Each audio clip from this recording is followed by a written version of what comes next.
नमस्कार, आपल्या सगळ्यांचं स्वागत आहे आयकॉन स्टील प्रस्तुत बिल्ड आयकॉन या उपक्रमामध्ये. आज आम्ही आलोत नाशिकमध्ये आणि माझ्यासोबत आहेत यंग इंजिनियर हर्षल माळी सर, जे मागच्या काही वर्षांपासून या क्षेत्रामध्ये अतिशय उत्तमरित्या काम करत आहेत. स्पेशली रेसिडेन्शियल सेक्टरवर त्यांचं काम चालू आहे. त्यामुळे त्यांचा आतापर्यंतचा प्रवास कसा होता, त्यांना आलेले अनुभव कसे आहेत आणि भविष्यातली वाटचाल कशी आहे, या सगळ्या संदर्भात आपण त्यांच्याशी गप्पा मारणार आहोत बिल्ड आयकॉन या प्लॅटफॉर्मवर. नमस्कार सर. नमस्कार सर. तर आपण गप्पांची सुरुवात अशी करूया, ते म्हणजे मला असं विचारायचं, तुमचा शैक्षणिक प्रवास कसा होता, म्हणजे शाळा कुठली होती, मग कॉलेज कुठलं होतं, आणि सगळ्यात महत्वाचं सिव्हिल इंजिनिअरिंग या क्षेत्रात येण्यामागची प्रेरणा कोणाची होती, तो केजी टू पीजी हा सगळा प्रवास कसा होता तुमचा? सर, मी तसं प्रॉपर नाशिकचाच, माझा जन्म नाशिकमध्येच झालेला आहे. आमचं प्रॉपर गाव वडील आमचे चाळीसगाव मधून आहेत. तर एक माझी जी स्कूल लाईफ होती ही भोसला मिलिटरी स्कूल या ठिकाणी गेली. त्यानंतर मग घरचा वडिलांचा आमचा फॅमिली बिझनेस होता सिव्हिल इंजिनिअरिंग, म्हणजे आम्ही आधीपासून रेसिडेन्शियल प्रोजेक्ट यामध्ये वर्क करतो. तर मग ते आणि आधीपासून आवड सिव्हिल इंजिनिअरिंगची, कारण की असं ऑफिस वर्क वगैरे ह्या त्या गोष्टींमध्ये खूप काही असा इंटरेस्ट नव्हता. स्वतःचं काहीतरी असावं, फील्डवर वगैरे कंटिन्यू असावं, यासाठी मग सिव्हिल इंजिनिअरिंग ही ब्रांच निवडली. मग माझा जो डिप्लोमा होता मी संदीप पॉलिटेक्निक नाशिक या ठिकाणी कम्प्लीट केला. तसा अभ्यासात होतो, बऱ्यापैकी हुशारच होतो आधीपासून, नंबर वगैरे फर्स्ट रँक वगैरे येत असायची. तर मग त्यावेळी सुद्धा मग डिप्लोमा कम्प्लीट केल्यानंतर मग मी माझं ऍडमिशन पुणे येथील Pimpri Chinchwad college of engineering या ठिकाणी माझं ऍडमिशन झालं. मग त्या ठिकाणी माझा जो डिग्रीचा प्रवास होता चालू झाला. मग हळूहळू जरा कल नाशिककडेच होता, त्यामुळे डिग्री करत असताना कंटिन्यू नाशिकला येणं जाणं, कारण घरचे ऑलरेडी जे प्रोजेक्ट होते ते रनिंग होते. तर मग त्यातलं आधीपासूनच म्हणजे लहानपणापासूनच जो टेक्निकल पार्ट होता किंवा डॉक्युमेंटेशन हे ते ह्या गोष्टीत आधीपासून जरा इंटरेस्ट होताच. तर मग नाशिकला बऱ्यापैकी चक्कर असायचे. मग त्यानंतर डिग्री झाल्यानंतर मग मी परत नाशिकला येण्याचा निर्णय घेतला. मग नाशिकला येऊन म्हटलं एक आपलं कन्स्ट्रक्शनचा बिझनेस सांभाळण्यासोबतच आपलं एक एमटेक हे पण आपण करून घेऊ. त्यासाठी मग मी नाशिक मध्ये संदीप युनिव्हर्सिटी या ठिकाणी एमटेक साठी कन्स्ट्रक्शन मॅनेजमेंट यासाठी ऍडमिशन घेतलं. आणि रिसेंटलीच माझं कन्स्ट्रक्शन मॅनेजमेंट एमटेक पण कम्प्लीट झालं. आणि एमटेक करत असतानाच तसं मी 2019 पासूनच साईटवरच्या ऍक्टिव्हिटीज मध्ये बऱ्यापैकी इन्व्हॉल्व असायचो. पण मग फुल टाइम असं 2023 पासून मी कंटिन्युअस साईटवरच्याच ऍक्टिव्हिटीज करत होतो. आणि आता एमटेक पण कम्प्लीट झालं. आणि आता रिसेंटली आमची श्रमिक नगर ते प्रोजेक्ट जे चालू आहे त्यामध्ये मी इन्व्हॉल्व आहे. क्या बात आहे.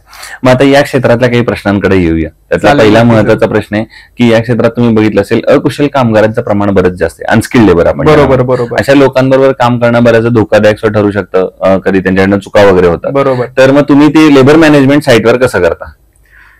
तुम्ही जो प्रश्न विचारला सर, हा खरंच म्हणजे एखाद्या सिव्हिल इंजिनिअरच्या लाईफ मधला खरंच एकदम मोठा टास्क असावा. कारण की सुरुवातीपासूनच आपण जे टेक्निकल एज्युकेशन घेत असतो त्यात फक्त आपण टेक्निकलिटीकडे जास्त फोकस करतो.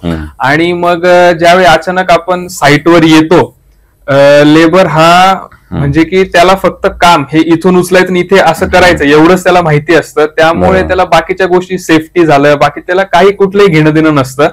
तर मग ज्यावेळी तो काम करतो आणि आपण जर एखादी गोष्ट त्याला समजून सांगत, ती जर आपण आपल्या वेळी सांगितली तर तो मुळीच समजून घेण्याच्या मनस्थितीत नसतो. तर त्याला त्याचा एक मित्र म्हणून किंवा त्याचा सहकारी म्हणून त्याला ज्यावेळी आपण ह्या गोष्टी समजवू तर त्यावेळेस त्याला त्या उत्तमरित्या कळतात. आणि दुसरा भाग झाला की जे अनस्किल्ड लेबर आहेत यांना जे आहे आपण थोडंसं त्यावर स्ट्रिक्ट लक्ष ठेवलंच गेलं पाहिजे. कारण की ते अनस्किल्ड असल्यामुळे आपल्या क्वालिटीवर त्याचा बऱ्यापैकी इफेक्ट होतो. म्हणून जे लेबर मॅनेजमेंट आहे आम्ही सहसा, कारण की 100% आपल्याला स्किल्ड लेबर मिळणं शक्य नसतं मार्केटमध्ये. त्यामुळे एक लिमिटेड जो स्टाफ असतो, एक समजा 10 माणसं आपल्याकडे वर्क करतायत तर त्यांच्यापैकी निदान एक 5 ते 6 तरी स्किल्ड लेबर पाहिजे. त्याच्यावर आपण एकदा प्रॉपर वॉच ठेवायचा. आणि मग त्यानंतर त्यांच्या सोबतीत राहून जे अनस्किल्ड लेबर ते सुद्धा व्यवस्थित आपलं वर्क कॅरीड आउट करतात. बरोबर आहे. दुसरं कन्स्ट्रक्शन मध्ये किंवा पर्टिक्युलरली बिल्डरशिप करताना तुम्ही बघितलं असेल कस्टमरचं कायम नेहमी म्हणणं असतं असं की आमचं बजेट थोडं कमी आहे, आणि तुम्ही कायम असा विचार करत असता की चांगलं दर्जेदार घर द्यावं आणि बजेट पण सांभाळावं. मग अशा वेळेला क्वालिटी आणि बजेट या दोन्हीचा समतोल तुम्ही कसं साधता? हा सर, होतं कसं की जे आता रिसेंटली आपण मार्केट बघितलं तर लँड कॉस्ट वगैरे ह्या खूप प्रमाणात इन्क्रीज झाल्या. आणि ऍज सच तशा जे आपले म्हणजे जो सेलिंगचा जो रेट आहे तसा तो इन्क्रीज झालेला नाहीये. त्यामुळे एकमेव समोर एक ऑप्शन उरतं ते म्हणजे कॉस्ट कंट्रोल, कन्स्ट्रक्शनची कॉस्ट कंट्रोल.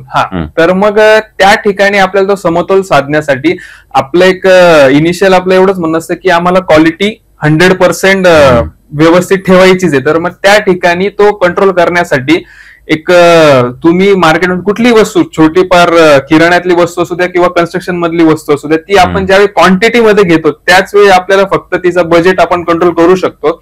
मग त्यावेळी आम्ही असं करतो की फ्युचर मधली जी डिमांड आहे आपल्याला लागणारी ती आधीच वर्कआउट करून मग त्यानुसार जेवढी बल्कमध्ये ऑर्डर टाकता येईल तेवढी बल्कमध्ये ऑर्डर टाकून मग त्याचा रेट मिनिमाइज करून घ्यायचा. त्यामुळे क्वालिटीवर पण अफेक्ट होत नाही आणि आपली जी क्वालिटी ती ऍज इट इज मेंटेन राहते. क्या बात आहे. आता एक थोडा वेगळा प्रश्न आहे, तो आहे नाशिक जिल्ह्याच्या विकासाचं व्हिजन. एक इंजिनियर म्हणून जर तुम्हाला विचारलं तर तुमच्या डोळ्यासमोर कुठले मुद्दे येतात ज्या मुद्द्यावर प्रशासनानं आता काम केलं पाहिजे जेणेकरून एक सर्वांगीण विकास असलेलं नाशिक आपल्याला जर येणाऱ्या 15-20 वर्षात बघायचं असेल तर तुम्हाला काय वाटतं, कुठल्या क्षेत्रावर काम केलं पाहिजे? सर 100% कन्स्ट्रक्शन इंडस्ट्रीवर बऱ्यापैकी काम झालं पाहिजे. जरी आपण म्हटलं की मार्केटमध्ये खूप साऱ्या प्रॉपर्टीज वगैरे अवेलेबल आहेत पण त्या कस्टमरला परवडतील अशा अवेलेबल फारशा नाहीयेत.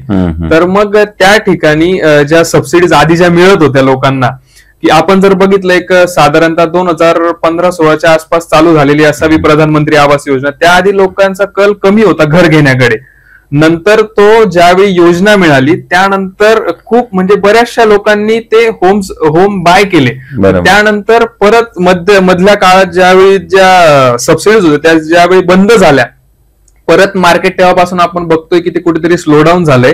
त्यावर गव्हर्नमेंटचं एक पाऊल म्हणजे असं की त्यांनी ती परत योजना चालू केली पण मग तिथपर्यंत ती लोकांपर्यंत पोहोचली जात नाही. त्यामुळे अजून सुद्धा कस्टमर्स तेवढे होम बाय करत नाहीये. आणि दुसरं म्हणजे जे रेरा सारखे वगैरे ऍक्ट आहेत त्यामुळे लोकांना जी सिक्युरिटी मिळते त्यात थोडेसे अजून म्हणजे की त्यावर जास्त लक्ष देऊन थोडेसे स्ट्रिक्ट केले पाहिजे नॉर्म्स वगैरे, की जेणेकरून कस्टमरला होम बाय करताना सेफ वाटलं पाहिजे. मग त्यावेळी कस्टमर आपल्याकडे होम बाय करेल आणि परत जे मार्केट आहे ते आधीसारखं बूमला असेल. आणि अजून भविष्यात जे आहे की जे लँडचे जे रेट्स वाढतायत की आपण बघतो गव्हर्नमेंट व्हॅल्युएशन आणि मार्केट व्हॅल्यू मध्ये खूप जास्त प्रमाणात तफावत आहे. ब्रोकरेज झालं ह्या त्या सगळ्या गोष्टी खूप जास्त प्रमाणात तफावत आहे. तर तिथे कुठेतरी गव्हर्नमेंटनी त्या गोष्टीत सुद्धा लक्ष घातलं पाहिजे की त्याच्यानी आपलं जे इन्कम टॅक्स डिपार्टमेंट आहे त्याला सुद्धा मदत होईल.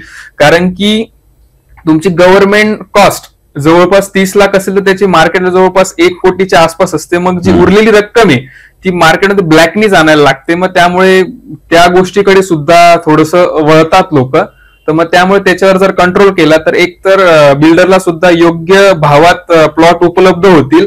त्यामुळे तो त्याच्या क्वालिटीवर अजून जास्त फोकस करू शकेल आणि लोकांना कमी किमतीत जेवढे अफोर्डेबल सेक्शन जेवढे घर तयार करून देता येतील त्यामुळे परत होम बायर्स वाढतील आणि त्यामुळे आपला सर्वांगीण विकास होऊ शकतो. कारण की मध्यमवर्गीय माणूस हा त्याच्या डेली एक्सपेन्सेसवरच एवढा गुंतलेला आहे की त्यामुळे त्याला इन्व्हेस्टमेंट मध्ये कुठे काही चान्स मिळत नाही. आणि ज्यावेळी आपण त्याला ही संधी उपलब्ध करून देऊ मग त्यानंतर नवीन उद्योगांना आणि त्यामुळे बाकीच्या गोष्टींना अजून चालना मिळेल.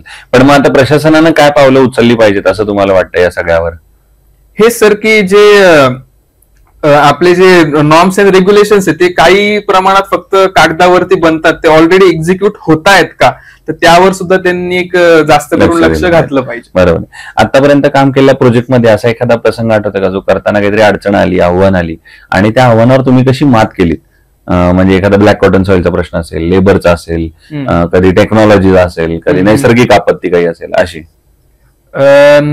सर मला एकदा टेक्निकल प्रॉब्लेम लिगल प्रॉब्लेम आलेला. तर त्यामध्ये झालं असं की आम्ही म्हणजे एक पार्टनर होते त्यामध्ये.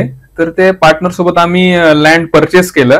तर त्यानंतर रेरा रिसेंटलीच आलेला होता त्यामुळे त्याच्या नॉर्म्स बद्दल एवढी काही फारशी माहिती नव्हती. तर मग त्यावेळी आता जे इन्व्हेस्टर्स एक त्यांना गॅरंटी म्हणून आपण सातबाऱ्यात वगैरे त्यांचे नावं वगैरे असतात. ज्यावेळी तो रेरा आला आणि म्हणजे समोर बँक जेव्हा आपल्याला फंडिंग देते कस्टमरचं लोन वगैरे करून तर त्यावेळी अडचणी आल्या. मग त्यावेळी आम्हाला परत सर्व जे आहे पूर्ण लँड आमच्या एंडला परचेस करून घ्यायला लागलं. त्यानंतर मग त्यामुळे बराचसा डिले वगैरे झालेला प्रोजेक्टला, अशी अडचण आलेली.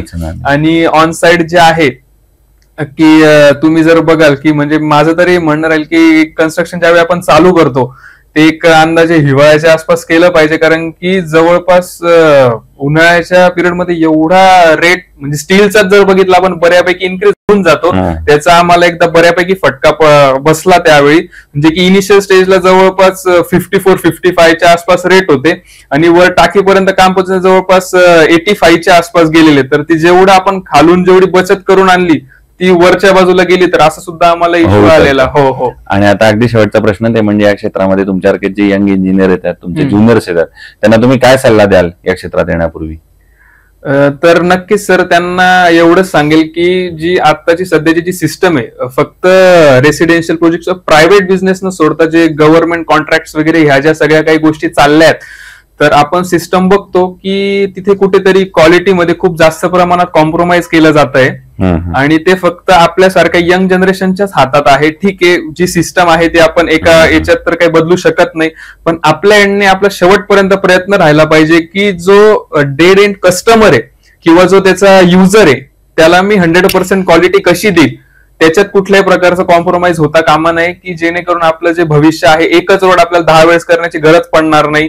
आपण जर क्वालिटी मेंटेन केली, काही जुने कॉन्ट्रॅक्टर्स आहेत की ज्यांनी क्वालिटीची स्टिक राहिले, त्यामुळे ते अजून सुद्धा त्या वस्तू तेवढ्या व्यवस्थितरित्या ते सर्व्हिस प्रोव्हाइड करतायत. पण आत्ताच्या जर बघितल्या 5 वर्षाच्या मध्ये 3 वेळेस रस्ते बनतात, तर ह्या गोष्टी होता कामा नये आणि आपण क्वालिटीवर जास्त प्रमाणात फोकस केलं पाहिजे. क्या बात आहे. सो ते इंजिनियर आणि बिल्डर डेव्हलपर हर्षल माळी सर, आणि त्यांनी सांगितलं त्याप्रमाणे क्वालिटीमध्ये कॉम्प्रोमाइज करू नका. तुम्ही जर तसं केलं तर तुम्ही चांगल्या प्रोजेक्टची निर्मिती तुमच्या माध्यमातून करू शकाल.